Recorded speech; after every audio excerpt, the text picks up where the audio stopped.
सुझाव ये किया है कि हर 50,000 की जनसंख्या को केंद्र बनाकर रोज शाम को 5 बजे से 6 बजे या 6 बजे से 7 बजे तक ऑडियो कैसेट सुनाने का व्यवस्था की जाता है। तो उन्होंने सुझाव दिया है 50,000 की जनसंख्या, इसको आप एज इट इज मत मानिए, 50,000 10,000 भी हो सकता है, 5,000 भी हो सकता है, 1,000 भी हो सकता है, 500 भी हो सकता है। उनकी मूल भावना ये है कि रोज कैसेट सुनाने की, ऑडियो कैसेट सुनाने की सामूहिक व्यवस्था है। एक तो आप कोशिश करते हैं व्यक्तिगत रूप से कैसेट सुनाने की, ठीक है, एक ये कोशिश करते हैं वीडियो कैसेट केवल वो भी ठीक है। उन दोनों से अलग होता है तीसरा सुझाव है कि ऑडियो कैसेट को सामूहिक रूप से सुनाने की व्यवस्था है।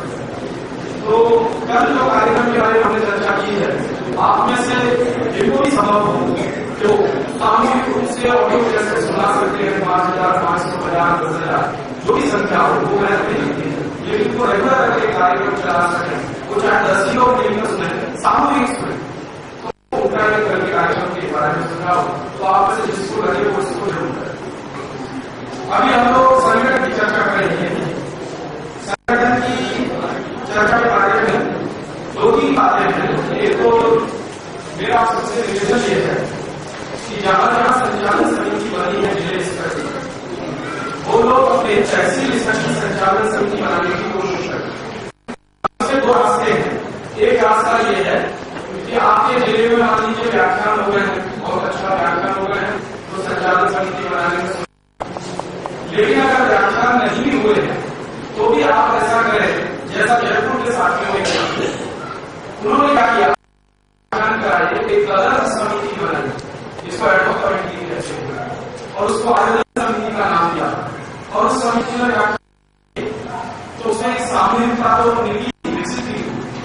तो मेरा ऐसा मानना है कि जहां व्याख्यान हो जाए उसके बाद अच्छी व्यवस्थित संचालन समिति बने, बहुत अच्छा, लेकिन जहां व्याख्यान नहीं भी हुए वहां भी अगर ऐसी समय के लिए कोई सदस्य समिति ही बन जाए, कोई एडहॉक कमेटी ही बन जाए, काम ताकि शुरू हो सके।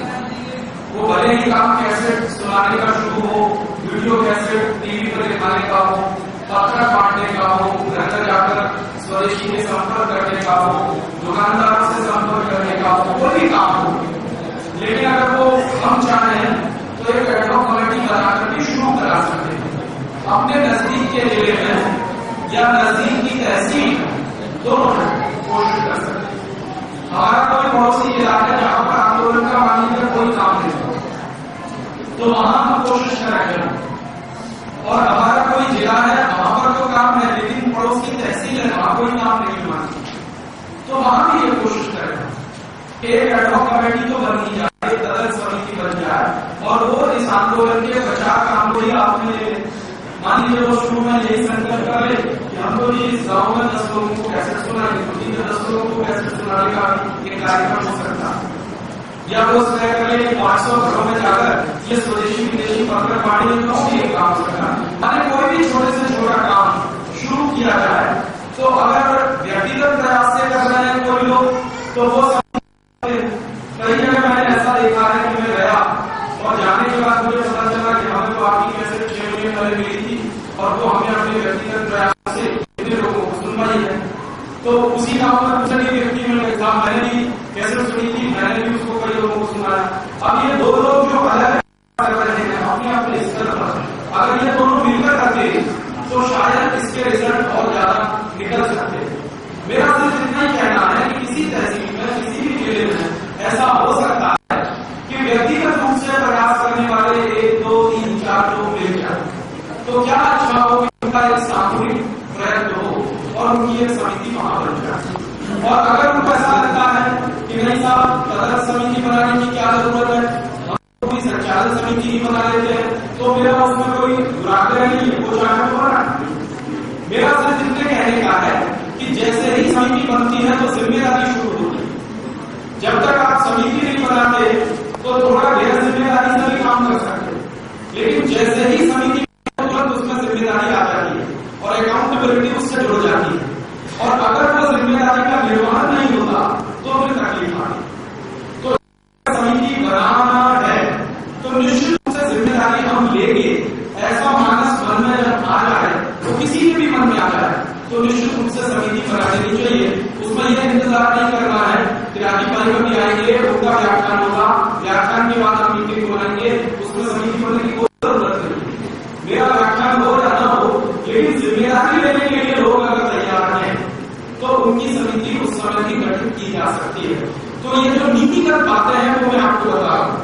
संगठन बनाते समय कुछ नीतिगत बातों का जो ध्यान रखना है उस संदर्भ में ये कह रहा हूँ। एक बात तो ये कि जहां जहां जिले में संचालन समितियां बनी हैं वो अपने अपने तहसीलों में संचालन समितियां बनाने की कोशिश करें।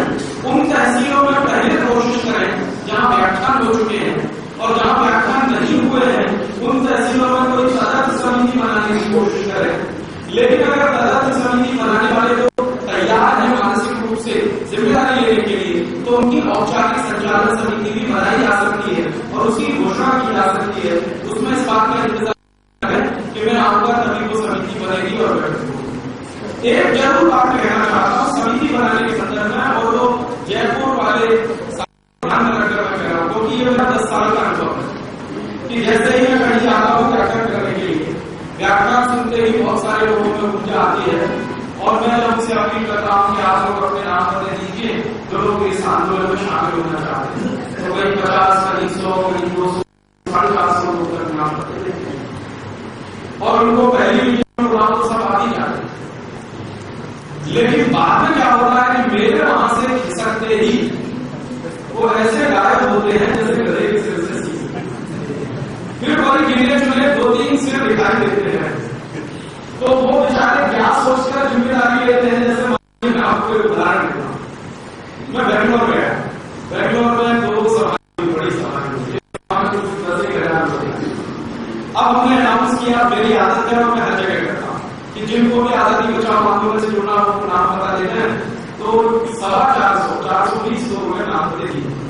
10,000 की भीड़ में से 400-450 लोगों ने नाम दे दिए, तो कोई वो अच्छा रेशियो नहीं है, फिर भी दिए। और पहली मीटिंग मैंने बुलाई उन सब, तो आपको मैं कहता हूँ कि 450 में से कुछ 380 लोग आती उस मीटिंग में, और उसमें मैं कहा कि हम संचालन समिति बनाते हैं, तो सबने खुशी खुशी से बोला, जिम्मेदारी लिया, और उसके बाद मैंने बेंगलोर छोड़कर कहीं दूसरी जगह चला। फिर मैंने महीने में बात फोन किया, क्या हाल चाल है, सहयोगी को फोन लगा, उन्होंने कहा कि वो सब गायब हो गया, सब गायब हो गया। अब मीटिंग बुलाते कोई आता ही नहीं है, उसमें वही 4-5 लोग आते हैं जिन्होंने मेरे व्याख्यान के आयोजन के लिए एक हेडलॉक बेंगलोर में, वही लोग 4-5 गिने चुने हैं या 10 हैं, वो आते हैं, बाकी तो सब अभी नहीं आते हैं। तो उसमें से मैंने एक सबक सीखा, और वो सबक मैं आप सबको कहना चाहता हूँ कि मेरे रहते हुए वहां पर जितने भी लोग मेरे आसपास घूम रहे हैं, कभी भी ये भरोसा मत करिए कि ये सब कार्य करता। ये आपको कुछ कड़वी बात बता रहा हूं, इसमें आपको कुछ खराब भी लगे तो उसको मान लीजिए कि ये कड़वा सच है कि मेरे वहां रहते हुए जितने लोग वहां घूम रहे हैं, बिल्कुल मत मान लीजिए कि वो सब कार्यकर्ता। कार्यकर्ता 3 तरह के होते हैं, उनको हम अपनी भाषा में कहते हैं। एक तो ऐसे होते हैं जो राजीव भाई को चेहरा दिखाने आते हैं, देखो राजीव भाई हम बहुत सकते हैं, और राजीव भाई के आते आगे पीछे शामिल हो जाते हैं। वो तो अच्छी बात है कि हमको सत्ता की लड़ाई नहीं लड़ रहे, लेकिन पता नहीं क्या कर रहे हैं। और कुछ होते हैं जो आधे अधूरे से होते हैं, वो आएंगे तो थोड़े चार्ज हो जाएंगे, मेरे जाने के बाद 3 महीने को चार्ज रहेंगे, 2 महीने रहेंगे, 3 महीने रहेंगे, फिर उसके बाद थोड़े घंटे हो जाएंगे। 3 ऐसे कार्यकर्ता जिनको मैं सच्चा कार्यकर्ता मानता हूँ कि मैं गया या नहीं गया, वो अपनी दुनिया लगे हैं और कुछ ना कुछ कर रहे हैं। वो भले ही रोज शाम को 1 घंटे को समझा लेकिन कुछ कर रहे हैं। ऐसे कार्यकर्ताओं की संख्या सबसे और कार्यकर्ता बड़ी होती है। मैं आपको बता दूं कि कार्यकर्ता कम होते हैं, सहयोगी उससे ज्यादा होते हैं, और समर्थक सबसे ज्यादा होते हैं।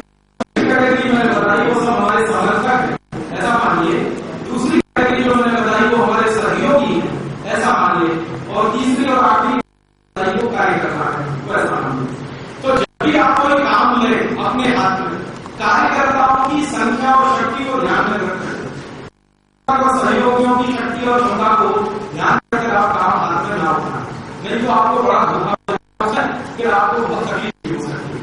तो अगर आपके पास 2 ही कार्यकर्ता हैं, तो 2 कार्यकर्ता की शक्ति, अपनी क्षमता, अपना उनका जो विश्वास है, उसको ध्यान में रखकर आदमी उठाए, 10 है तो वो अपनी शक्ति क्षमता का ध्यान रखकर काम आदमी उठाए, 20 है तो वो ध्यान रखें। जब भी आप कोई काम करेंगे ये बात आप गांठ बांध लीजिए। आजादी बचाओ आंदोलन का कोई भी काम आप अपने गांव में, जिले में, नगर में, तहसील में जहां भी करना चाहते हैं तो जो कार्यकर्ता है उनकी ताकत के आधार करिए, सहयोगियों का उसमें सहयोग कीजिए, समर्थकों की संख्या जुटानी हो तो समर्थकों की संख्या जुटाइए, लेकिन काम हाथ में अपनी शक्ति करिए, उससे आपको कभी भी निराशा नहीं होगी, क्योंकि आपको उसके परिणाम का अंदाजा पहले ही होगा, और वो परिणाम का अंदाजा आपको पहले होगा तो आप दोबारा जो है विश्लेषण नहीं करने पड़ेंगे, कुछ तो हुआ नहीं तो वो असर होता है करना। पिछले 200-250 साल की गुलामी में काफी कुछ किया, उसमें आदमी का आत्मविश्वास ज्यादा है, उसको खुद को भरोसा नहीं कर सकता, तो चूंकि आत्मविश्वास टूट गया है लोगों का, उस आत्मविश्वास की वजह से ये संकट हमें अक्सर देखने पड़ते हैं। और समाज का काम जो थैंकलेस जॉब, तो थैंकलेस जॉब में तो इसी तरह की परिस्थितियां हमेशा रहती है। आप पूछोगे आज की किससे रही, आज की किससे नहीं, गांधी जी के जमाने में भी ऐसे था, गांधी जी कहीं पहुंचे तो चेहरा दिखाने वाले एक लाभ भी होते, और गांधी जी वहां से चले आए तो काम करने वाले कोई तुरंत नहीं हुआ। और गांधी जी ने जब ये नमक सत्याग्रह का कार्यक्रम हाथ में लिया था, इतना बड़ा आंदोलन हाथ में लिया। एक पत्रकार ने पूछा, क्योंकि गांधी जी नमक सत्याग्रह के लिए निकले सेवा को साबरमती आश्रम से, और आश्रम से निकलते समय 72 कार्यकर्ता उनके साथ थे, और गांधी जी का संकल्प ये था कि आश्रम तब तक वापस नहीं लौटूंगा जब तक नमक का कानून नहीं छोड़वा। संकल्प बहुत बड़ा, कार्यकर्ता से 72 थे। तो एक पत्रकार ने पूछ लिया कि 72 कार्यकर्ताओं के दल पर आपने इतना बड़ा संकल्प ले लिया, तो उन्होंने कहा ये 72 कार्यकर्ता मेरे सच्चे कार्यकर्ता है, इसलिए उनको साथ लेकर निकल रहा हूं, और इनमें क्षमता है कि ये सहयोगी और समर्थकों की संख्या 1 करोड़ से, ये क्षमता इन 72 में है, तो इसलिए इनको साथ लेकर निकल रहा हूं, और आप गांधी में समुद्र तट पर आना, तब आपको मैं दिखाऊंगा कि, और वही पत्रकार जो पहुंचे, और सच में गांधी में समुद्र के किनारे जब गांधी जी पहुंचे हैं तो करोड़ों लोग थे, तो उन्होंने कहा ये 72 कार्यकर्ताओं ने करोड़ों सहयोगियों को जुटा दिया, तो मैंने सच्ची शक्ति उनमें रखी है। तो ऐसे कार्यकर्ताओं की पहचान बहुत आसान है। आप किसी के चेहरे को लिखा, चेहरे को किसी के नहीं लिखा, लेकिन उसके चाल ढाल से पता चल जाएगा, उसके हाव भाव से पता चल जाएगा, बात करने के तरीके से पता चल जाएगा, और कुछ और तरीके भी होते हैं जो आप धीरे धीरे सीख जाएंगे अपने अनुभव से। एक तो बात है जो मैं सब जगह कॉमन होती है, आपको बता देता हूँ। जो कार्यकर्ता सबसे ज्यादा ये कहने की कोशिश करे कि मैं बहुत क्रांतिकारी हूँ, ये कर दूंगा, समझ लीजिए वो सबसे ज्यादा बोगस है। और जो आपसे ये कहे कि मैं 24 घंटे लगाने को तैयार हूं, सब छोड़कर ये करे, उससे भी बड़ा बोगस है। वो कार्यकर्ता नहीं है, वो बीमार है मानसिक, क्योंकि सब छोड़कर वो इस काम में लगने की बात कर रहा है, इसका मतलब वो कहीं कुछ नहीं कर रहा। ये आपने अगर वो कहीं कुछ कर रहा होता तो ये कभी शब्द नहीं करते। तो आप उसको जरा ध्यान रखिए, ऐसी कुछ चीजों से आप जजमेंट करेंगे। और फिर अगर आपको और थोड़ा गहराई से पहचानना हो तो छोटी सी जिम्मेदारी देकर देखिए, जो मैं सब जितनी इस काम में लगा सकता हूँ, या ऐसा कर दूंगा 24 घंटे में क्रांति कर दूंगा, 48 घंटे में मेरे पास तो होता है काम लगाना है, और उनको सबको पढ़ता रहता हूँ, छोटा छोटा एक काम है, और एक काम नहीं आपके महीने पर चेहरा नहीं, वैसे कहते हैं कि डायनामाइट फोटो कहाँ लगाना, और एक छोटा सा काम दे दिया तो फिर चेहरा नहीं कर देगा। मैंने कहा कि अच्छा ठीक है, डायनामाइट तो लगाइए, साल भर बाद तो ये स्वदेशी विदेशी के पक्ष में बांटा, उससे वो नहीं होता। 10 वर्ष जाकर स्वदेशी विदेशी के पक्ष में बांटने का काम नहीं होता, बात करें आगे के पास में। तो ये इस तरह के बोगस लोग काफी आएंगे आपके पास, और अभी जैसे जैसे आपका प्रचार बढ़ेगा तो और ज्यादा आपके पास आएंगे। तो उनमें से सच्चे लोगों को छांटने की पहचान कैसे करें, जो 10 वर्षों में आया है, उससे मैं आपको बता कि ऐसे आपको पहचाने। और आपको एक भी मिले तो परेशान ना हो, आप अकेले लगे रहें, सहयोगी और समर्थक को आपको मिलने ही वाले, वो तो मैंने बताया, तो हमेशा ही कहेंगे। एक भी आपको मिलता है या 2 भी मिलता है सच्चा कार्यकर्ता, तो बहुत बड़ी शक्ति है। मैं तो ज्यादा कल्पना करता ही नहीं, मेरी तो एक छोटी सी कल्पना है कि हिंदुस्तान में 5,76,000 गाँव हैं, और हर 5 गाँव के बीच में एक सच्चा कार्यकर्ता होना चाहिए। माने 1 लाख कार्यकर्ता हमें चाहिए सच्चे। वो 1 लाख कार्यकर्ता हिंदुस्तान में 10 करोड़ समर्थकों को खड़ा कर देंगे और वही 1 लाख कार्यकर्ता कम से कम 5 करोड़ सहयोगी जुटा देंगे। तो 1 लाख हमारे लिए बहुत ज्यादा है, सफिशिएंट है। तो ऐसी कोशिश हम जब करेंगे कार्यकर्ताओं को जुटाने की, तो उसमें 2 बातें तो मुझे लगता है कि आपको निराशा नहीं आएगी। पहली बात मैंने फिर कही कि सच्चे कार्यकर्ताओं को पहचानिए, वो कम होंगे, उतनों ही की ताकत निराशा नहीं होगी। दूसरा, सहयोगी और समर्थकों को बिल्कुल साफ दिमाग रखिए, ये मेरा सहयोगी है, ये मेरा समर्थक है और ये मेरा कार्यकर्ता है। ये 3 कैटेगरी हर जगह कि ये हमारे समर्थक हैं, ये हमारे सहयोगी हैं, ये हमारे कार्यकर्ता हैं। जो कहेंगे हाँ बहुत अच्छा काम कर रहे हैं, तो करने लायक काम है और हिंदुस्तान काम में बचा हुआ है, सबको करने हाँ बस ये काम करते रहते। मेरी शुभकामनाएं आपके साथ बात कर रहा हूँ, वो अपने घर में बैठा है। तो ये हो गए हमारे सहयोग वाले, कम से कम वो इतना मान रहे आप अच्छा काम कर रहे हैं, तो इतना निश्चित है कि वो आपके रास्ते में अड़ंगे नहीं लगाएंगे। तो जो हमारे रास्ते में अड़ंगा नहीं लगाएगा वो सब हमारे समर्थक है। अभी मैं बिल्कुल स्पष्ट परिभाषा कर, जो भी व्यक्ति आपके काम में कोई भी रोड़ा नहीं लटका रहा है वो आपके समर्थक है। जो भी व्यक्ति आपके काम में थोड़ी तात्कालिक रूप से या थोड़े मध्यम दर्जे के समय की बात करें, तात्कालिक माने जैसे आपने मीटिंग का आयोजन कर रखा और 1 हफ्ते का आपने आयोजन के लिए समय तय कर रखा, तो 1 हफ्ते बहुत सारे आपको मदद करेगी और उसके बाद हो सकता है कि वो 1 हफ्ते के बाद कहेंगे कि आप मुझे अपना काम करना, तो बस मान लीजिए वो आपके सहयोगी हैं, तो उनको डालिए कैटेगरी में। समर्थक मैंने बता दिया, जो कभी आपको ये बोलेंगे कि आप बहुत अच्छा काम कर रहे हैं लेकिन मैं नहीं कर सकता, इसका मतलब वो आपके रास्ते रुकावट नहीं बनेंगे, आपके लिए उनके मन में अच्छी भावना है, सद्भावना, तो वो हमारे समर्थक है। सहयोगी वो है जो जरूरत पड़ने पर सहयोग के लिए निकलेंगे, वो आपके सहयोगी। और कार्यकर्ता तो वो है जो हर समय बातें करने से कंधा मिलाकर कोई भी काम में आपके साथ खड़े रहे, तो वो आपके कार्यकर्ता। तो हर जगह मेरी आपसे विनती है, निवेदन है कि आप एक बड़ा रजिस्टर बनाइए और अपने इस विवेक के आधार पर जो फॉर्मूला आपको दिया है उस फॉर्मूला के आधार पर थोड़ा वर्गीकरण कर दीजिए कि कौन हमारे कार्यकर्ता है, कौन हमारे सहयोगी है, कौन हमारे समर्थक है। समर्थकों की सूची बनाने की जरूरत नहीं है, सहयोग बनाइए, क्योंकि पढ़ने पर आप उनको बुला सकते हैं, कह सकते हैं और आपने निवेदन किया और ये कहा कि 3 दिन का बात है, 3 दिन की जरूरत है, आ जाओ, हो सकता है 3 दिन के लिए आपके पास आ जाए, मदद करेंगे, फिर वो अपने अपने काम में भी लग सकते हैं। तो सहयोगियों की एक सूची रखिए और एक सूची अपने सक्रिय कार्यकर्ताओं की, ठीक है। अब एक प्रश्न और है कि कार्यकर्ताओं को जोड़ने के लिए नए प्रयोग करें, निश्चित रूप से ये काम तो करना ही पड़ेगा। हर बार आप ये कोशिश करिए कि मैं किसी नए कार्यकर्ता को इस आंदोलन से जोड़ूं, हर बार इस कोशिश में आप करें और ये मानकर कोशिश करिए कि या तो मैं उसे कार्यकर्ता बनाऊंगा, नहीं तो उसे सहयोगी बनाऊंगा और नहीं तो समर्थक को बना ही दूंगा। मैंने समर्थक बनाना मेरा सबसे आसान काम, तो संकल्प ये रखिए कि मैं किसी एक से मिलूंगा या संपर्क करूंगा जाऊंगा, तो या तो मैं उसे अपने आंदोलन का समर्थक बना लूंगा, नहीं तो उससे भी अच्छी बात होगी कि मैं उसे अपना सहयोगी बना लूंगा और सबसे अच्छी बात होगी कि मैं उसका कार्यकर्ता बना लूंगा। अब इसके लिए रास्ता क्या है? 2 रास्ते हैं जो सबसे आसान और सबसे सीधे हैं कि आप अगर नए क्षेत्र संपर्क का काम शुरू कर दें तो लोग मिलते चलते हैं। जैसे उदाहरण के लिए आप किसी मोहल्ले में रहते हैं, उस मोहल्ले में 10, 15, 20 घरों में आपने अगर संपर्क किया तो उसमें से ऐसा हो सकता है कि 15 घरों में संपर्क करने से 10 लोग आपके समर्थक कर दे, 3 लोग आपके और 2 लोग शायद आपके कार्यकर्ता कर दे। अब वो संपर्क करने का तरीका क्या है वो कल हमने बताया, या तो आप घर दरवाजा खटखटाएं, उनसे बात नहीं कर सकते तो आप एक दूसरा तरीका अपनाएं। दूसरा तरीका मैंने बताया कि सामूहिक रूप से कैसे सुनाएं, ऑडियो या वीडियो, एक दूसरा तरीका है।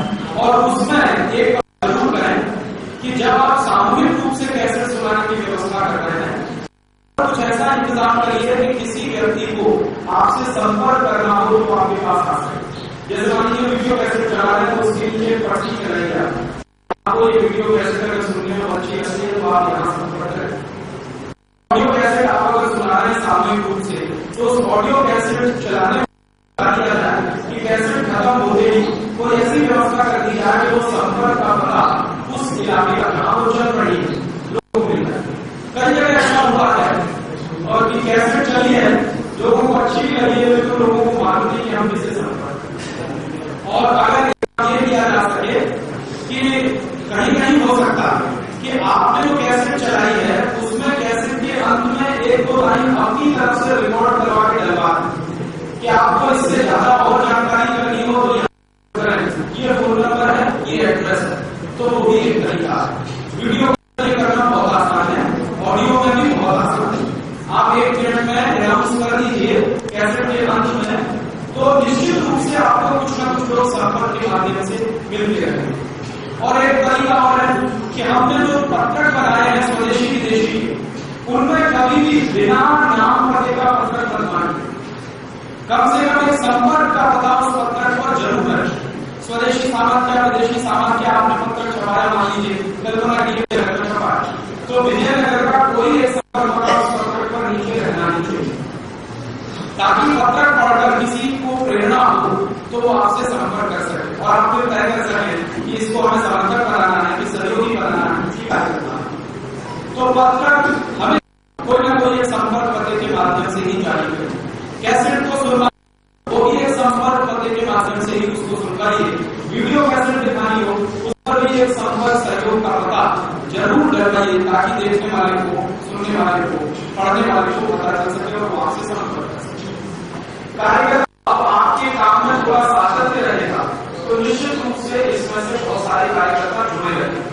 सातत्य अगर था तो कार्यक्रम तो सातत्य बनाए, तो सातत्य बनाए रखने का कि आप सप्ताह में या 15 दिन में या महीने में कोई एक दिन तय करें कि इस दिन हम सब बैठे मीटिंग हो। और वो मीटिंग उद्देश्य वाली भी हो सकती है, निरुद्देश्य भी हो सकती है। हम लोग उसको एक शब्द देते नामक मिलन, बिना किसी उद्देश्य के भी मिल सकते हैं। जरूरी नहीं है कि हर बार हम कोई उद्देश्य लेकर ही मीटिंग में बैठे। ठीक है, कोई उद्देश्य नहीं है तो भी महीने में एक बार हम बैठेंगे, तो लक्ष्य करेंगे, गप्पे मारेंगे, एक दूसरे का सुख दुख पूछेंगे, हालत पूछेंगे, एक दूसरे की राजी खुशी पूछेंगे, तकलीफ है क्या आपको नहीं है, आपको है, आपको नहीं, आपको कैसे ही करेंगे। ये जरूर रखिए, महीने में कम से कम एक दिन तो रहेगी। 15 दिन में रहे तो थोड़ा और अच्छा, सप्ताह में रहे तो आदर्श। आदर्श स्थिति यह है कि हर सप्ताह में एक दिन हम सब बैठे। आदर्श की स्थिति है 15 दिन में एक बार बैठे हैं, और सामान्य स्थिति है कि आप महीने में कम से कम एक बार बैठे। उद्देश्य है कुछ नहीं कर रहे हैं, हम सब रहेंगे, मुस्कुराते भी रहेंगे एक दूसरे को, लेकिन बोलेंगे ऐसा सोच सब मौन धारण कर लेंगे। निश्चित रूप से एक हफ्ते में वो घर ऐसा लगने लगेगा कि ये रहने लायक। ये क्यों हो रहा है? आदमी की नेचुरल इंस्टिंक्ट नहीं है संवाद करने। काम हो या ना हो, लेकिन संवाद होना बहुत जरूरी है। घर में बहुत सारी चीजें हम संवाद में करते हैं, सब काम के लिए थोड़ी करते, बहुत सारी बात आप कभी एक दिन ऑब्जर्व करिए अपने आप, अपने साथ अपने बच्चों की बातें, अपने साथ अपने घर के दूसरे लोगों की बातें, पति पत्नी के बीच की बातें, भाई बहन के बीच की बातें, माँ बेटे के बीच की बातें, बेटा बेटी के बीच की बातें, ये सब के बारे में आप ऑब्जर्व करिए और निश्चित रूप से आपके मानेंगे कि 90% बातें निरंतर की है, 10% ही उसमें सार्थक है, लेकिन फिर भी हम कर रहे हैं क्योंकि वो संवाद हमें रखना एक दूसरे के साथ। तो नामक मिलन भी हम अगर कर रहे हैं तो वो थोड़े समय के लिए किसी को लग सकता है कि तो निरंतर काम है, लेकिन वो निरंतर काम भी जरूरी है ताकि हम जो 10 लोग हैं जुड़े तो रहें। जुड़े रहेंगे तो आगे कभी चलने के लिए भी प्रेरित हो जाए। जुड़ना टूट गए तो वो बहुत मुश्किल हो जाए। तो इसलिए संवाद की प्रक्रिया आपके बीच में बनी रहे, सतत रूप से चलती रहे। उस दृष्टि से मैं आपसे निवेदन है कि आप ऐसा कोई ना कोई एक दिन तय कर लीजिए, तो आप अपनी सुविधा से तय करिए। उसमें मुझसे आप पूछिए कि सोमवार को रखने की उसको रखने की शनिवार जो तारीख सुविधा लगती हो उस दिन रखिए, जो तारीख आपको सूट करती हो उस दिन रखिए, लेकिन रखिए। भले ही मैं आपको फिर एक काम कर रहा हूँ, नाम ही मिलना है लेकिन मिलिए जरूर। सातत्य बनाए रखने के लिए हमारा एक दूसरे से मिलना और संवाद करना बहुत जरूरी है। ये शायद आपको कार्यक्रमों को जोड़े रखने के लिए और नए नए कार्यकर्ताओं को तलाशने के लिए मैंने बताया आपको कि आप जो है नए नए मॉडलों में जाइए, नए नए लोगों से संपर्क करिए, नए संगठनों के बीच संपर्क करिए, नई संस्थाओं में जाइए, अपनी बात सुनाइए, उनको समझने की कोशिश करिए। कभी भी इस बात का आग्रह पहली बात मत रखिए कि वो आपकी सब बात पहली बार नहीं माने।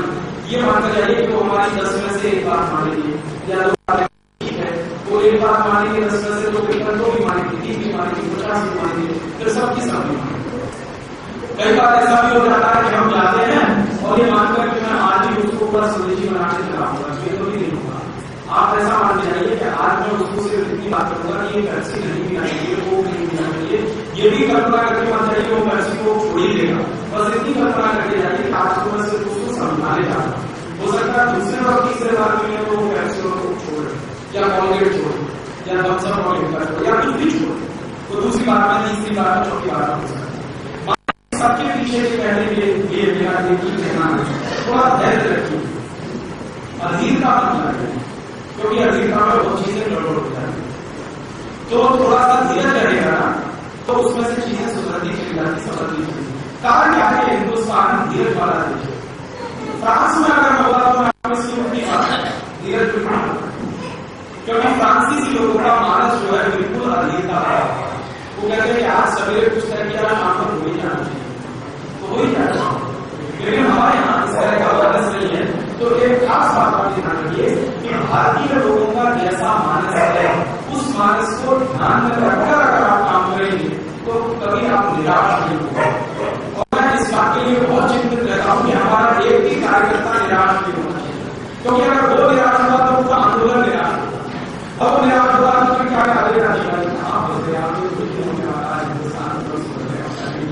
आपको सिर्फ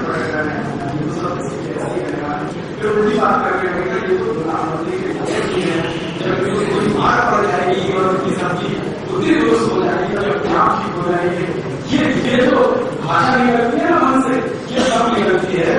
जब हम जो है कल्पना तो करते हैं 10 साल में या 25 साल में क्रांति कर, लेकिन वो होती है हिंदुस्तान की कभी हिंदुस्तान के गांधी की मानसिकता को समझ नहीं, गांधी जी ने समझा, इसलिए गांधी जी ने बहुत कुछ कर रहा। भगत सिंह, चंद्रशेखर आजाद जैसे बहुत सारे लोग भारतीय मानसिकता को समझ नहीं, मैं उनको गलती कहता हूँ। वो सब अच्छे आदमी थे, मन के शुद्ध थे, पवित्र आदमी थे, और इतने ज्यादा उत्साही थे कि खुद को कुर्बान करने की उनकी क्षमता थी। तो वो ठीक है कि खुद को कुर्बान करने की क्षमता तो बहुत आसान काम है, लेकिन तिल करके बनना, राष्ट्र के साथ प्रवाह में रहते हुए बनना बहुत ही काम है।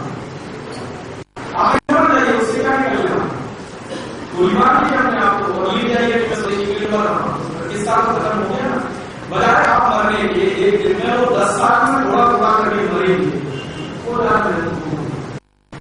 क्रांतिकारी किस्म के लोग हुआ करते थे ना ये, और गांधी जी किस्म के जो लोग हुआ करते थे, उन दोनों में बड़ा अंतर था।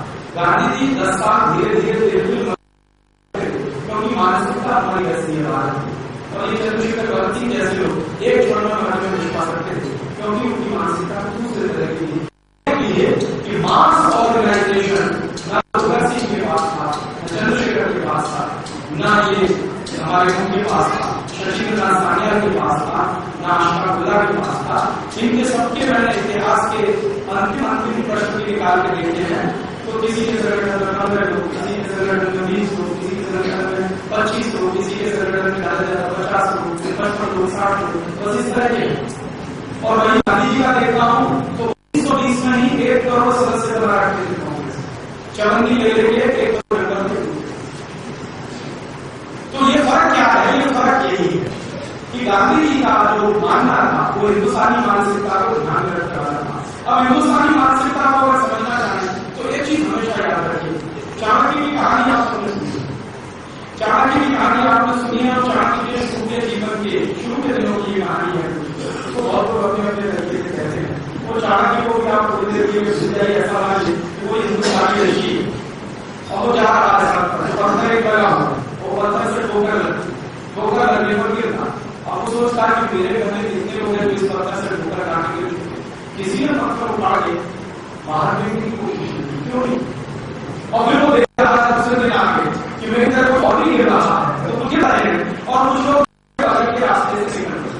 आपने ध्यान रखिए, वो है पत्थर पर ठोकर लग के गिरता, सोचता है कि मेरे पहले जाने वाले किसी पत्थर का टुकड़ा उठाकर क्यों नहीं फेंका, और दूसरे दिन आकर वो देखता है तो क्या देखता है कि पत्थर के बगल के रास्ते को बना लिया कुछ लोगों ने और उधर से निकल गए।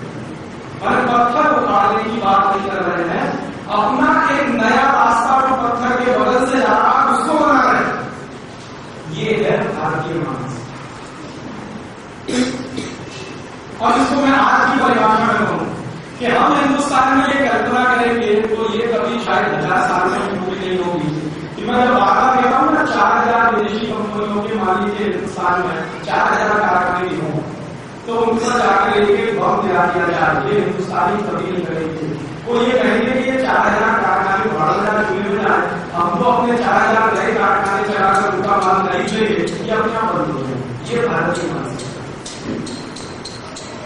ये जो बहिष्कार है ना वो भारतीय मानसिकता से निकला हुआ हथियार है, और उन कारखानों को बम से उड़ा देना ये भारतीय मानसिकता के बाहर की चीज।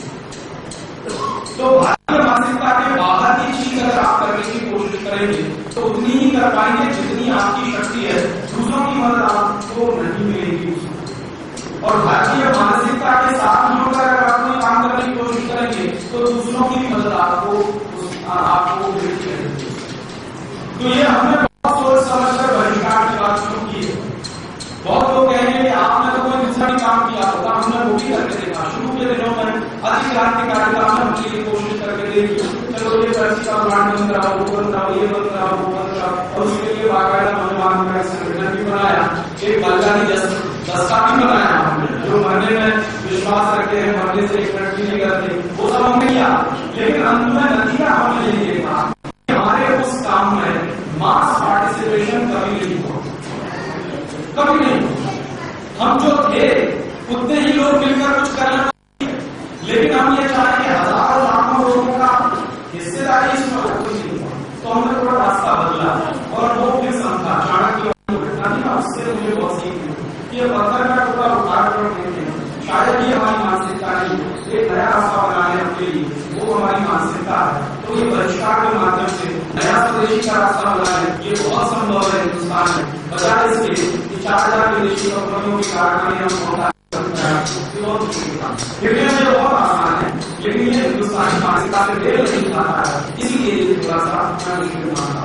और जो चीज हिंदुस्तानी मानसिकता से मेल नहीं खाएगी उसको आप दुश्मन कभी भी जड़ तक नहीं ले जा सकते। ये मेरा पिछले 10 साल का अनुभव है। तो आप इस आंदोलन में ऐसी कोशिश कभी न करें जो भारतीय मानसिकता से मेल ना खाती। अगर कोशिश करेंगे तो तकलीफ में आप करेंगे। तकलीफ क्या होगी, मुझे इस बात की चिंता नहीं कि पुलिस आपको पकड़ेगी, आप जेल में जाएंगे, वो कोई तकलीफ मुश्किल आपको होगी, तो आपको बधाई देने वाली पड़ेगी। जैसे मैं आपको उदाहरण देता हूँ, हमारे कई कार्यकर्ताओं ने पिछले साल बहुत जोश में आकर गुजरात के कुछ शहरों में, उत्तर प्रदेश के कुछ शहरों में नक्सी बुला के शोरों में आकर फीड भी दिया। अमेरिका में पाबंदी लगाई कि उसका पूरा देश एकदम गर्म हो गया, तो सारे देश को अंडर करंट चल गया, अमेरिका की बहुत हमारा खिलाफ ऐसा करा वैसा करा। तो एंटी अमेरिकन फीलिंग पूरे देश में थी, और उस एंटी अमेरिकन फीलिंग में कुछ नौजवानों का खुदना हुआ। तो कहीं को पैसे की गाड़ी आते हैं, कहीं तो उसके पैसे के ड्राइवर को लगाने की दिया, कहीं तो पैसे की बोतलें तोड़ दी, कहीं तो बोतलों का पानी निकाल के दिया, ये सब हुआ। और हफ्ते भर के बाद 15 दिन के बाद कहीं भी नहीं हुआ था। मैं अहमदाबाद के वही कार्यक्रम को आज भी मेरे सामने नहीं किया। अभी वो जितने थके हुए हैं, जितने थके हुए वो दूसरे काम जिन्होंने सूरत में दिया उनसे भी मिलता, तो उन सब कार्यकर्ताओं से भी मेरा संपर्क रहता है। तो इतनी ज्यादा थकान मैंने उनको देखी, उनके चेहरे पर की बातचीत, जितनी निराशा मैंने देखी शायद किसी नई व्यक्ति में नहीं दिखाई देती। तो उससे नुकसान क्या हुआ, एक तो वो खुद अपनी नजरों में मुश्किल होती है। कम से कम आज को जो अब तो हो गया, अरे हमें कम से कम ये नहीं किया, पता क्या चला, पता ये चला कि वैक्सीन का उसमें कुछ भी नुकसान नहीं होता, क्योंकि हर एक बोतल इंश्योर्ड है। वैक्सीन बोतल इंश्योरेंस एक बोतल का तो तुम लोगों को मिल नहीं पाता, तुमने ले दिया आप कर सकते हो, उनका कोई नुकसान नहीं। तो हम तो दुश्मन को नुकसान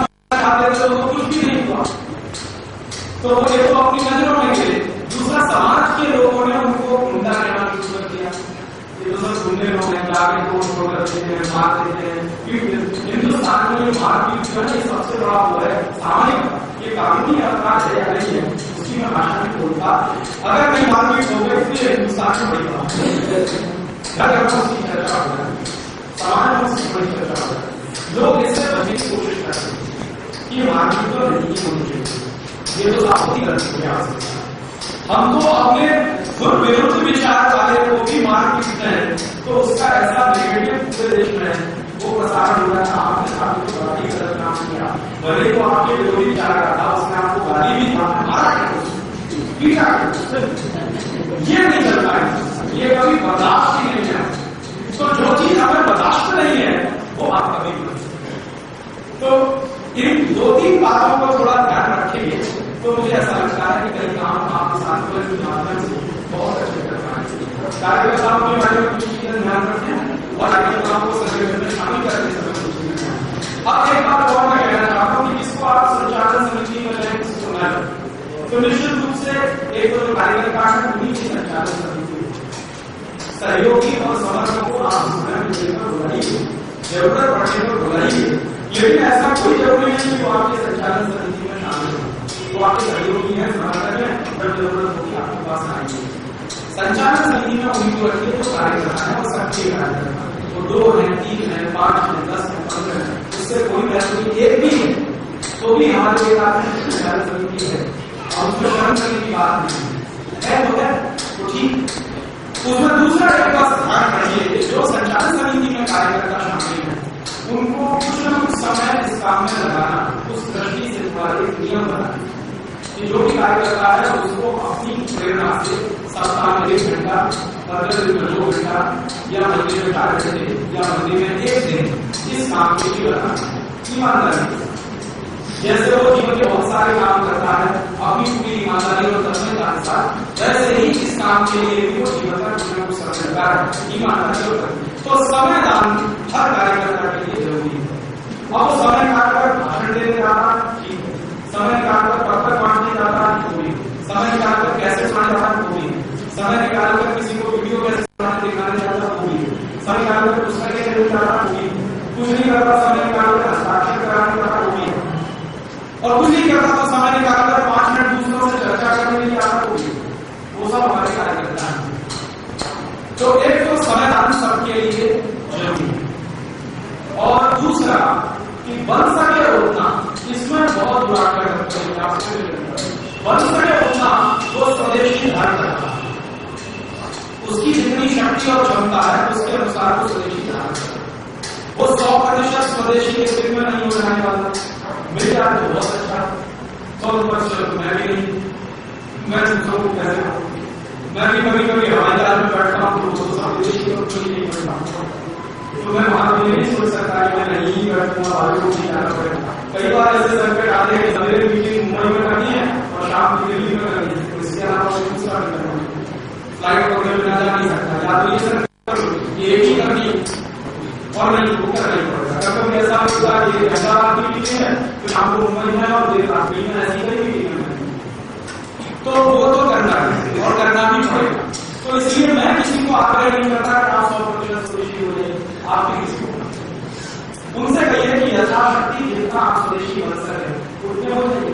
5% हो सकते हैं, 10% हो सकते हैं, 15% हो सकते हैं, 20% हो सकते हैं। मान लीजिए इतने ही हो जाए कि जीवन जरूरी वस्तुएं जो रोज इस्तेमाल होती है, जिनको हम मास कंजम्पशन आइटम्स कहते हैं, साबुन है, दंतमंजन है, तेल है, कंगरा शीशा है, जूते चप्पल है, पहनने के कपड़े हैं, खाने पीने के कुछ सामान है जो रोज हम काम कराते हैं, उतने में ही स्वदेशी हो जाए।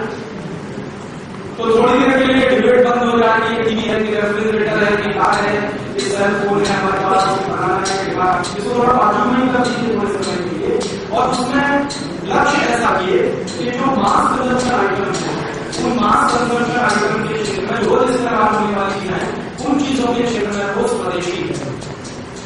और बाकी जैसी चीजें हैं जो आप कभी कभी खरीदते हैं, जैसे टेलीविजन तो रोज नहीं खरीदते, आप कार भी रोज नहीं खरीदते, सेलफोन भी रोज नहीं खरीदते, रेफ्रिजरेटर भी रोज नहीं खरीदते, ऐसी बहुत सारी चीजें हैं जो आप रोज नहीं खरीदते। उनमें अगर थोड़ा आग्रह ना करें, उनमें आग्रह जितना ही करें कि बन सके उतना आप स्वदेशी के लिए, क्योंकि टेलीविजन भी स्वदेशी है, कार भी स्वदेशी है, रेफ्रिजरेटर भी स्वदेशी है, और भी बहुत सारी चीजें स्वदेशी है जो कंज्यूमर ड्यूरेबल्स होते हैं, जो रोज ही खरीदे जाते हैं, कभी साल में एक बार या 2 साल में एक बार या 5 साल में एक बार खरीदे जाते हैं। तो उसमें ये आग्रह रखिए कि बन सके उतना स्वदेशी या देशी का इस्तेमाल।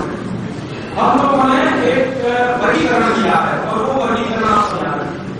हमने तो स्वदेशी वस्तु, दूसरी देशी वस्तु और तीसरी विदेशी वस्तु। स्वदेशी क्या है? जो हमारे गांव में बनता है, हमारे संसाधनों से बनता है, हमारी नीति से बनता है, हमारी तकनीक से बनता है, वो हमारे लिए स्वदेशी है और हमारे नजदीक बनता है। देशी क्या है? देशी वो जो बड़ी हिंदुस्तानी कंपनियों में बनता है या जॉइंट वेंचर में बनता है, जैसे मान लीजिए मारुति सुजुकी, ये हमारे लिए देश, या कावासाकी बजाज या हीरो होंडा या काइनेटिक होंडा या बड़ी निर्मा कंपनी, टाटा कंपनी या बिरला कंपनी, ये सब हमारे लिए देशी। स्वदेशी को जो गांव में कुटीर उद्योग में, लघु उद्योग में, मध्यम दर्जे के उद्योग में हमारी पूंजी, पराक्रम, हमारे संसाधन और हमारी तकनीक का इस्तेमाल करके बना हुआ सामान है, वो हमारे लिए स्वदेशी है। पहला आग्रह स्वदेशी का, ना मिले तो देशी का, विदेशी का नहीं। लेकिन उसमें भी अगर इमरजेंसी है कहीं, तो उसमें भी सोचिए, इमरजेंसी की अगर स्थिति है, मान लीजिए हम डॉक्टर, कोई पेशेंट आके और मरने वाला, मुझे मालूम है कि इंजेक्शन की कंपनी बनाती है और उसका नाम है फाइजर, तो तुरंत उसको लगाइए क्योंकि उसको जिंदा रखें। उस समय धर्म हमारा ये कि हम उसको फाइजर का इंजेक्शन देकर जिंदा रखें, ताकि वो जिंदा रहेगा, फाइजर के खिलाफ लड़ेगा तो सही, पर क्या तो हाथ से ना भूलेगा, उसको जिंदा रखिए पहले, ताकि वो आपकी लड़ाई में कभी आपका साथी बन सके, सहयोगी बन सके। तो ये इमरजेंसी कभी भी होती है, आपत्ति कभी है और आपत्ति का कोई समय है, तो उस समय ये ज्यादा चर्चा मत करिए अपने दिमाग से। और हमारे यहाँ तो कई संस्कृत सूत्र है, आपत्ति काली मर्यादा नास्ति। जब बहुत आपत्ति का समय होता है, उस समय मर्यादा की बात करिए, तो मुश्किल हो जाए। तो आपत्ति का कोई समय है, तो उसमें ज्यादा ही चक्कर मत चलाइए। सामान्य समय में चक्कर क्या चलाना है? ज्यादा से ज्यादा स्वदेशी, ना मिले तो देशी, विदेशी कम से कम, ना करें तो अच्छी। बस आप एक वर्गीकरण करिए, आप अपने लिए भी करिए और अपने सब कार्यक्रम, तो उससे बोलना नहीं पड़ता। और देखिए एक बार अगर ध्यान रखिए, हमें दूसरों को प्रेरित करते हुए ये कराना है, ना कि ऊपर मन जमा कर, अधिकार जमा कर रहे। हमने जबरदस्ती किसी से करा भी लिया, पूरे दिन में 10 मिनट से कोई चीज लंबे समय नहीं चलती, आदेश की बहुत चीजें लंबे समय नहीं चलती, क्योंकि हिंदुस्तानी समाज की कुछ विशेषता, जैसे मैंने बताया, हमारे समाज की एक विशेषता है कि उखाड़ नहीं फेंकेगा, नया रास्ता बनाएगा, ये एक विशेषता। ऐसी एक दूसरी विशेषता है, भारतीय समाज आदेश पसंद नहीं करता, कभी नहीं करता। इसलिए हमारे देश में कभी सैनिक शासन नहीं हो सकता। मैं आपको जिस दिन हिंदुस्तान में सैनिक शासन लाने की किसी ने कोशिश की, जनता उसको ऐसा पटकी मारेगी कि वो उसको हिंदी बदल पाएगी। श्रीमती इंदिरा गांधी ने बड़ी कोशिश की, लेकिन अपना क्या तो भारतीय समाज की आदेश पसंद नहीं करता, निवेदन मांगता है। आप विनम्रता के साथ निवेदन करिए, उससे बड़ी बात तो आपके पास मारेगा, तो निवेदन करिए उससे विनम्रता के साथ। विनम्रता पसंद करता भारतीय, विनम्रता के साथ किया गया निवेदन हो सकता है वो आपको इतना ही सहयोग करे तो अपने घर की सारी चीजें दिला भी दे, अगर आप उससे विनम्रता से करें। और जहां तक आप इसको जबरदस्ती करने की कोशिश करेंगे, तो ये भारतीय समाज को आपकी किसी बात को स्वीकार नहीं करेगा। किसी बात को मैं कहता हूँ तो मजाक नहीं, मैं बहुत गंभीरता से कहता हूँ, भारतीय समाज टैक्स नहीं देता, दान करेगा। इसलिए दान जब आप मानते हैं तो उसमें विनम्रता होती है, और जब टैक्स लेते हैं तो पूरी शुद्ध दादागिरी होती है। और जो टैक्स कलेक्शन करने वाले हैं उसको दादागिरी ही सिखाई जाती है, बाकायदा उनकी ट्रेनिंग कराई जाती है। मेरा एक कजिन है, IRS इंटरव्यू सर्विसेज में है, अभी ज्वाइंट कमिश्नर है, एडिशनल कमिश्नर इनकम टैक्स का। वो मुझे जब भी मिलता है मैं उसको पूछता हूँ तुम्हारी ट्रेनिंग क्या होगी। उसने कहा अगर एक टाइम में कहूँ तो हमको दादागिरी से टैक्स कैसे वसूलना ये ट्रेनिंग कर दें। तो ये दादागिरी का काम अंग्रेज किया करते थे, प्रॉपर्टी दिखाना, दादागिरी दिखाना, धमकाना, डराना, धमका के डरा के आपके असेट्स को कबूल करवाना वगैरह, ये हमारे समाज में चला होता नहीं है। इसीलिए ये सारे टैक्स के डिपार्टमेंट जेल है, मैं हमेशा नहीं करता। और इससे ज्यादा पैसा हिंदुस्तान में हर साल दान के रूप में खर्च होता है, वो लाखों जितना तो टैक्स वाले कोई कल्पना नहीं कर सकते, उससे करीब ना ज्यादा पैसा आगे चला जाता है स्टेट में। वो बिल्कुल साफ साफ देखने वाली बात है कि हम जब ध्यान देते हैं तो उसमें विनम्रता होती है, निवेदनता दादागिरी होती है। भारतीय समाज दादागिरी पसंद नहीं करता, विनम्रता पसंद करता। तो आपकी भरसक विनम्र करने की कोशिश करिए और विनम्रता के साथ अपनी बात करिए। लेकिन विनम्रता में इसका अर्थ ये नहीं है कि तत्वों को नजरअंदाज करें, उसको नजरअंदाज करने की जरूरत नहीं। सारे तत्व उनके सामने रखिए पूरी ईमानदारी से। फिर मैंने ये देखिए, हमको इतना समझ आता है कि राष्ट्र की ये जो परिस्थिति है इससे बाहर निकलने का एक ही रास्ता है स्वदेशी। और आपको इससे ज्यादा कोई दूसरी बात समझ में आती है तो आप समझा दीजिए या आप उस काम को करिए। तो वो अगर आपसे ज्यादा कोई बात सीखा होगा तो निश्चित रूप से मानेगा, और नहीं होगा तो भी ईमानदारी से वो मान ही लेगा। तो ऐसा हम हमेशा से अपने जीवन में कुछ धारण करेंगे 2-3 बातों को नीति के रूप में, तो मुझे ऐसा लगता है कि आपको सफलताएं ज्यादा मिलेगी, असफलताएं कम मिलेगी। कार्यकर्ता भी आपके साथ जुड़े रहेंगे और कार्यकर्ता को जोड़कर रखने के लिए भी बहुत जरूरी है विनम्र। कार्यकर्ताओं के साथ भी अगर आप आदेशात्मक रवैये में व्यवहार करेंगे, उसको आप ऑर्डर कर रहे हैं कि ये काम करना है या ये नहीं करना है, तो वो थोड़े दिन रहेगा फिर उसके बाद चला जाएगा, क्योंकि वो आपका बंधुआ मजदूर नहीं है, नौकर नहीं। वो अपनी प्रेरणा से आया है, कुछ करने के लिए आया, और वो अपनी प्रेरणा से आया है, कुछ करने के लिए आया, तो ये मान लीजिए कि उसका स्वाभिमान आपको बरकरार बनाकर रखना। उसके स्वाभिमान को जरा भी ठेस लगेगी तो आप लाख अच्छी बात कहिए, वो आपसे किनारा कर लेगा और नमस्ते करके चला जाएगा। तो हम कोशिश भरसक ये करें।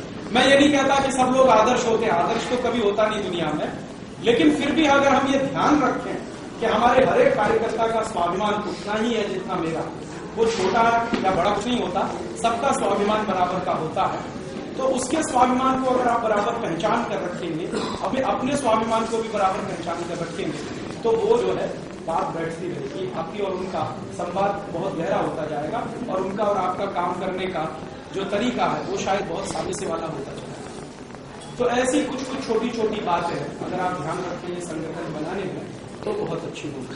और एक बात और ध्यान करिए कि कभी भी इस तरह की कोशिश मत करिए कि ये सब काम हम अगले करवा लेंगे, आजादी बचाओ आंदोलन, ऐसा नहीं होगा इस देश में, क्योंकि हमें मालूम है हमारी शक्ति कितनी है, हमें ये भी मालूम है दूसरों की शक्ति।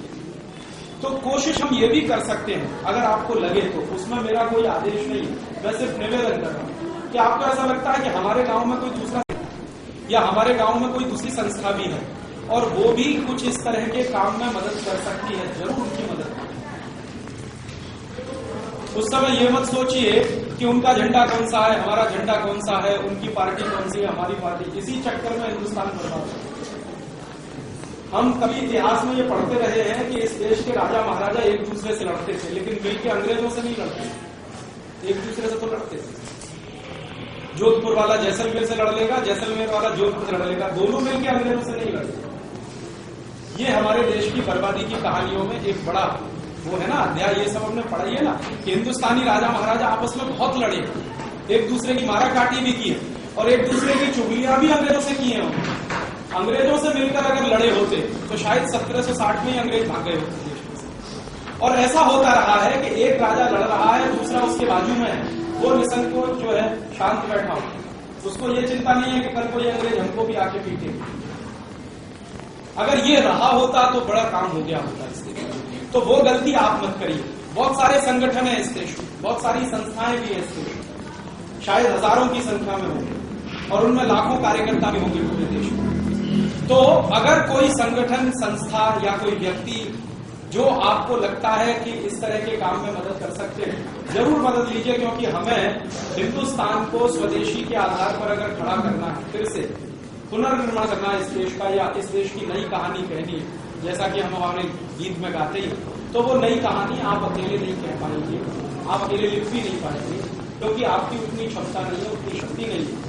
तो हमारी क्षमता और शक्ति का अंदाजा अगर हमें हमेशा रहेगा तो उससे हमें दूसरे काम करने में काफी सुविधा मिलेगी। मजदूर संगठन है हमारे देश में, उनको संपर्क में लीजिए। कर्मचारियों के संगठन है, उनको संपर्क में लीजिए। डॉक्टरों के संगठन है, उनको संपर्क में लीजिए। चार्टर्ड अकाउंटेंट के संगठन है, उनको भी संपर्क में लीजिए। मैं तो यहां तक कहता हूं जातियों के संगठन है, वहां भी जाइए। हमें अपनी बात कहने के लिए कहीं भी जाना, हम ये नहीं कहेंगे कि ये जातियों के संगठन है, ये सामंतवादी मानसिकता वाले हैं। ठीक है, वो अपने लिए सामंतवादी मानसिकता के हो सकते हैं, लेकिन हम हमारी बात कहने के लिए उनके बीच में नहीं जाएंगे जो जातियों के संगठन। आपको हंसी आएगी, मैं एक बात कहने जा रहा हूं, हंसीएगा बाद में, पहले उसको सोचिए। मैं अगले महीने मुंबई में हिजड़ों की एक सभा करने जा रहा और उन्होंने मुझे इनवाइट किया। अब हमारे कार्यकर्ताओं में मारामारी मची है कि राजीव भाई वहां कैसे जा सकते। मैं तो वैश्याओं के बीच में भी जा सकता हूं अपनी बात कहने, क्योंकि हमें अपनी बात कहनी है। कौन जाने उनमें से किसी को ये बात प्रेरित हो जाए और वो अपने तरीके से कुछ करने लगी है। मुंबई में 5,000-5,500 हिजड़े हैं जो समय समय पर अपने काम के लिए घूमते ही रहते हैं और वो गीत भी गाते हैं। तो मैं तो उनको ये गीत सिखाने की कोशिश करूंगा कि वो जाएंगे तो हमारा गीत गाएंगे, उनको तो गीत गाना ही है। और जिस घर में जाएंगे उसमें वो अगर 2 बातें ये भी कह देंगे कि भाई बहुत अच्छा है, आपके घर में बेटा बेटी पैदा हुई है, हमारी शुभकामनाएं, अब आप स्वदेशी भी अपनाइए, इतनी भी वो बोलेंगे तो 5,000 मुंह से स्वदेशी तो निकलेगा और वो 5,000 लोग जो है अच्छा प्रचार भी कर सकते हैं। हर एक में संभावना है इस देश में। आजादी के आंदोलन की कहानी आप पढ़िए, कितनी वैश्याएं थी जो महात्मा गांधी को डोनेशन लाके देती थी, कितनी वैश्या जिनका जिक्र गांधी जी ने अपने उसमें किया, लेखों में किया, नाम लेकर जिक्र। हिंद स्वराज के लेखों में गांधी जी ने लिखा है, यंग इंडिया के लेखों में लिखा है। उनका जो संपूर्ण कलेक्शन है वो मैंने 2-3 बार देखा है, पढ़ा है। तो एक बार मुझे होता आशीर्वाद, पता नहीं कितने लोगों के नाम लिख डाले कि वो वैश्या, वो वैश्या, वो ऐसा है, लेकिन वो तो आती है, मुझको तो सोना देके जाती है, वो तो आती है, चंदा भी देके जाती है और वो कहती है कि आजादी के आंदोलन में हमारा बड़ा भारी योगदान। और कई तो ऐसी वैश्याएं रही हैं जिन्होंने बहुत क्रांतिकारी काम किए।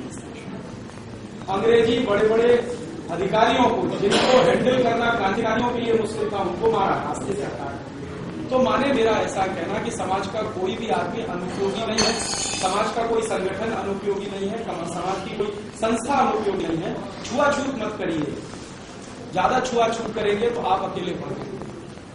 और अगर हमें ये काम 20-25 साल में करना, जैसा कि मैंने कहा, तो ये 20-25 साल में तो ये तभी होगा जब आपकी बात और आपका काम बहुत सारे दूसरे संगठन भी करना शुरू हो, तब आप 20-25 साल में ये करेंगे। और हमारा उद्देश्य क्या?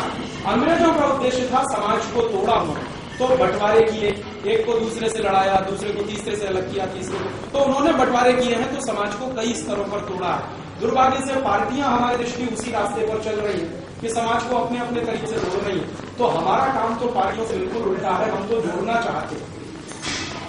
आजादी के पहले समाज को जोड़ने में आजादी आंदोलन का एक बड़ा भारी योगदान था, तो आजादी के बाद इस समाज को जोड़ने में आजादी बचाओ आंदोलन का एक बड़ा योगदान हो, ये हमारा आदर्श है और ऐसी कल्पना हम करते हैं। तो समाज के सभी वर्गों का इसमें योगदान मिले। मैं तो आपको एक ऐसी छोटी बात बताता हूँ, कुछ लोग तो उसमें चिंता करते हैं।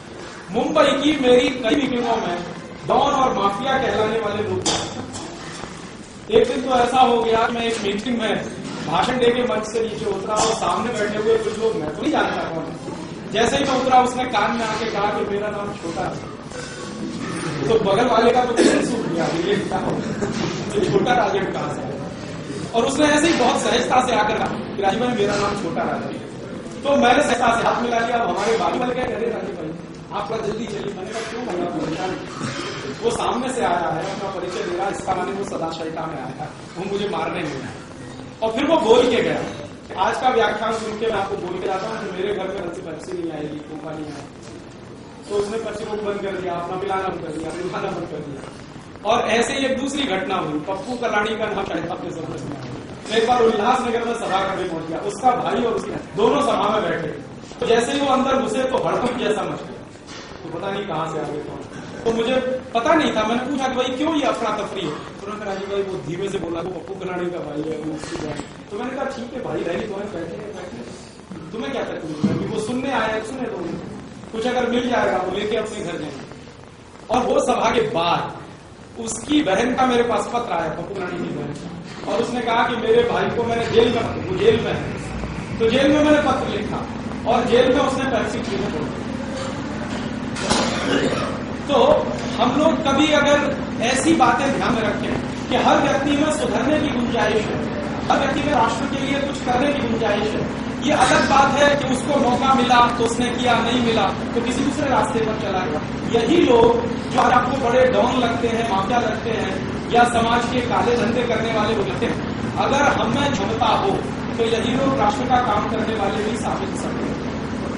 गांधी जी की इस बात से मैं हमेशा सहमत हूं। गांधी जी अक्सर कहते थे कि हृदय परिवर्तन होता ही है, आप चाहे माने या ना माने, और हृदय परिवर्तन मैंने होते हुए देखा। मैं तो अभी एक और एक्सपेरिमेंट करके आ रहा हूं, अपने लिए मैंने किया। एक दिन मैं आपका जेल गया भाषण, आपको रांची एक सेंट्रल जेल है, वहां गया भाषण, और वहां मेरे मित्र हैं जो डीआईजी हैं, मुझे जानते हैं, पहचानते हैं। मैं उनको कहा मैं जेल में भाषण देना चाहता हूँ। वहां तो बड़े खतरनाक 30 मर्डर किए, 25 किए, 12 ठीक है, बर्दाश्त तो किया, लेकिन अभी वो सुधर रहे हैं तो दूसरी बात करेंगे। तो मैंने वहां भाषण दिया और 3-3.5 मिनट से बड़े शांति से सुना, किसी ने भी एक चूक की आवाज नहीं की। भाषण करवाने के बाद उनमें से एक खड़ा हुआ, उसने कहा कि आपकी बात सुनने से हमको समझ में आया कि हमसे बड़े बड़े जो मर्डर वो कहीं और है।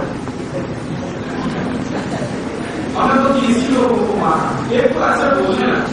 आपकी दूसरे का मामला भी कहा कि विदेशी कंपनी आ गई, विदेशी कंपनी आने से लाखों कारखाने बंद हो गए, करोड़ों मजदूर बेकार हो गए, तो ये जिन्होंने करोड़ों मजदूरों को मारा वो हमसे बड़े हमने 30 घर बात किए थे। और यहाँ तो एक फाइनेंस मिनिस्टर के हस्ताक्षर से हिंदुस्तान में करोड़ों घर बर्बाद हो गए, जिनकी रोटी रोटी छिप गई। उसका जिस आदमी ने 30 मर्डर किए, जेल में बंद है, हमेशा वो बंद रहने वाला है, उसकी बुद्धि रखिए, पढ़ाने का नहीं है, वो तो कहने लगा कि मैं तो कम अपराधी हूँ, दूसरे अपराधी तो दूसरे हैं।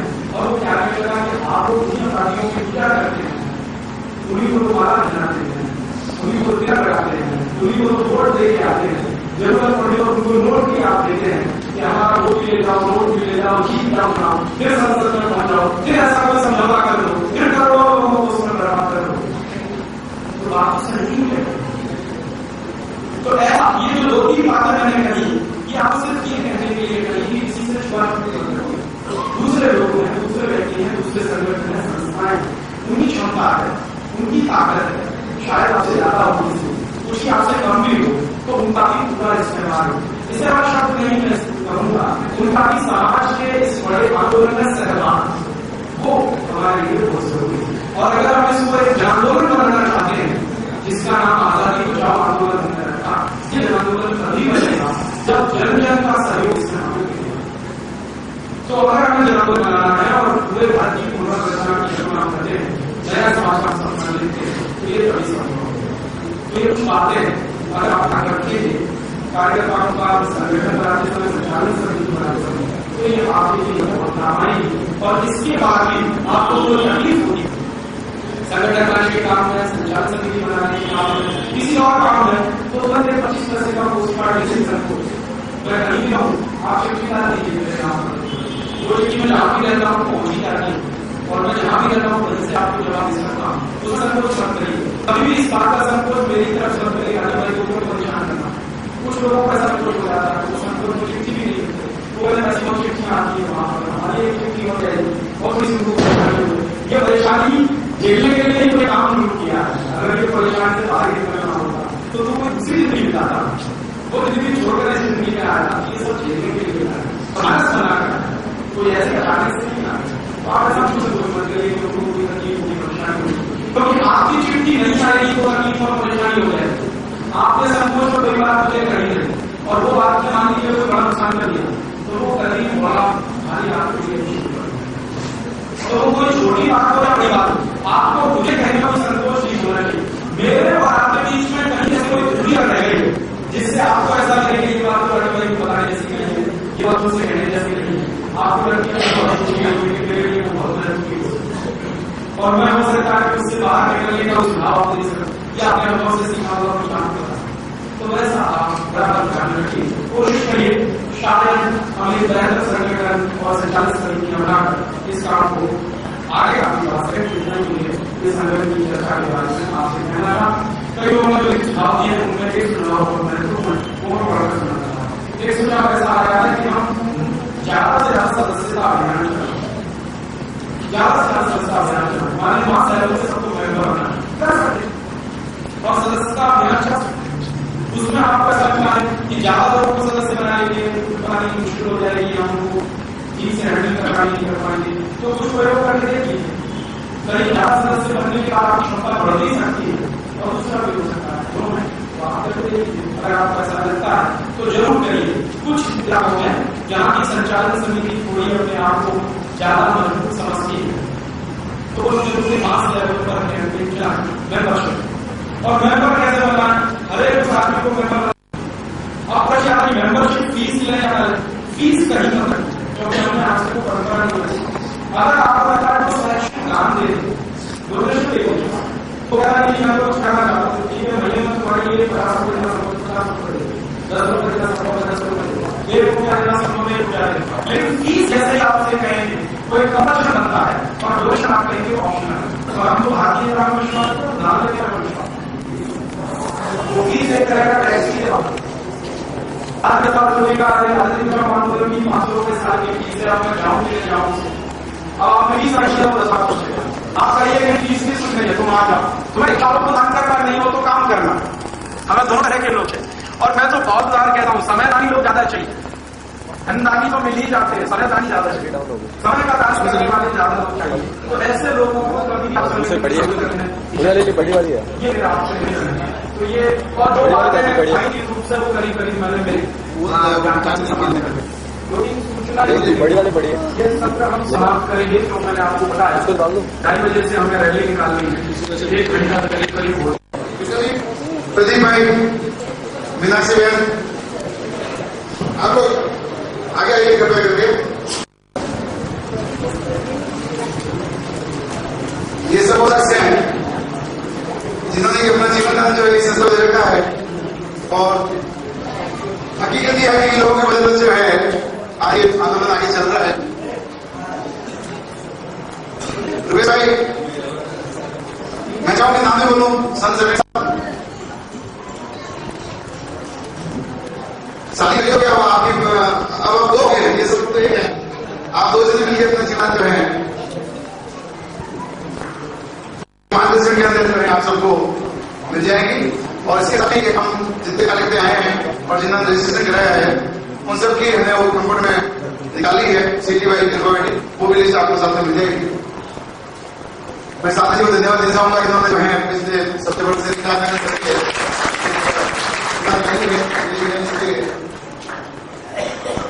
16 पेज की है, पर जब तक आप चलने पड़ेंगे और इसमें अगले निकाल कर खुद भेजेंगे तो इसका वो नहीं होगा सही मतलब। अब मैं पहले जो अजय जवान के साथ हैं इनका सम्मान करना चाहूंगा। सबसे पहले कावड़ जी चलेंगे, सबसे पहले कावड़ जी सम्मान करना चाहूंगा, पूरे उड़ाना क्योंकि जाना था तो मैंने इसको जरूर से मौका है। 1 मिनट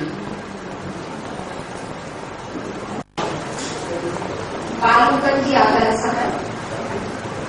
सबको हम एक हमारे जोधपुर के विकसित प्रजापति है, परिवार को कैसे निकाली है और ये जोधपुर में काफी लोग सुनते जो हैं उनका परिवार कर लिया है और ये कसम सुन की बाकी लोगों को ध्यान दी थी अजय बच्चा उनके सब ये कावड़ जी के लिए जो है।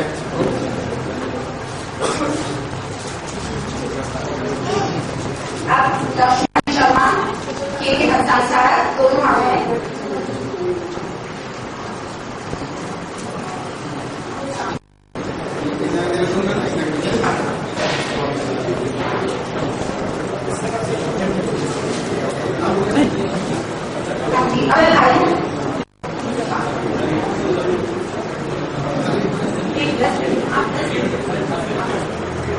एक भाई 10 लेने के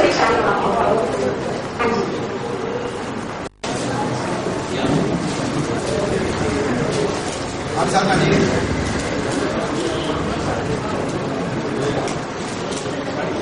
प्रदीप भाई आपके स्वागत के लिए राजेश चूड़ा,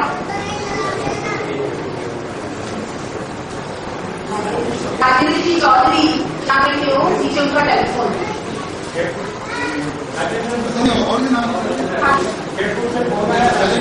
गोपाल भंडारी, राकेश खन्ना,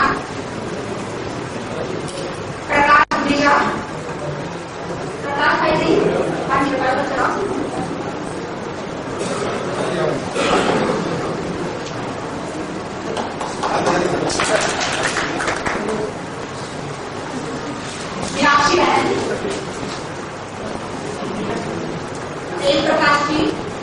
सेवरेट राजेगरी फ्लावर कद्दू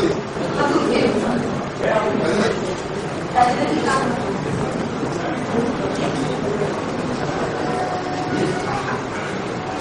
उनको जाने के फोटो बता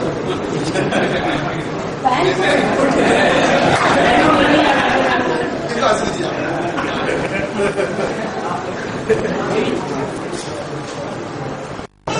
ईश्वर सिंह जी कुमाराराम जी पार्वती आकाश भाई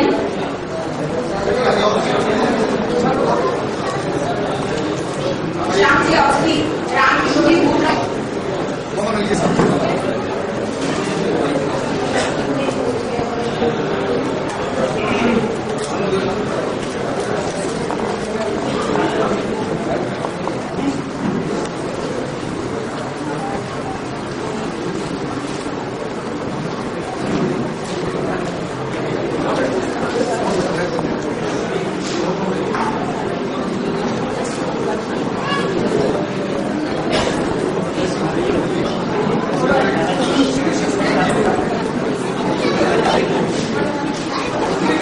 बिहार में दे रही हैं वैसे आप वर्धा से नहीं हैं आपकी स्वागत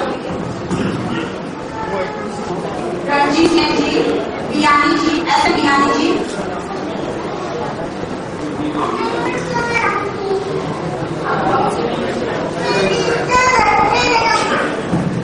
राजीव भाई के स्वागत के लिए पूरा जोधपुर के सारे साथी आए थे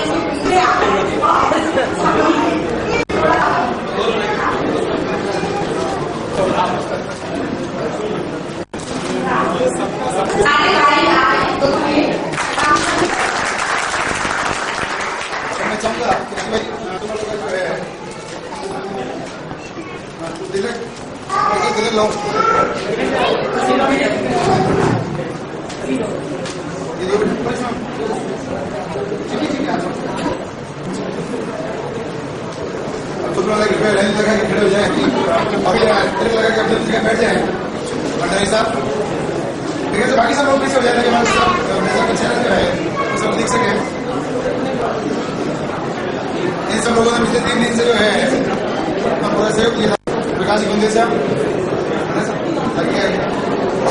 मनाली साहब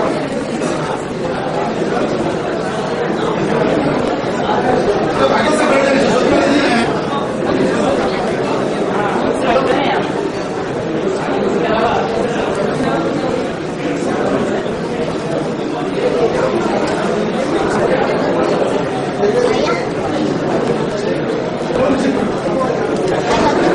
जय श्री राम चलेगी तब लग लो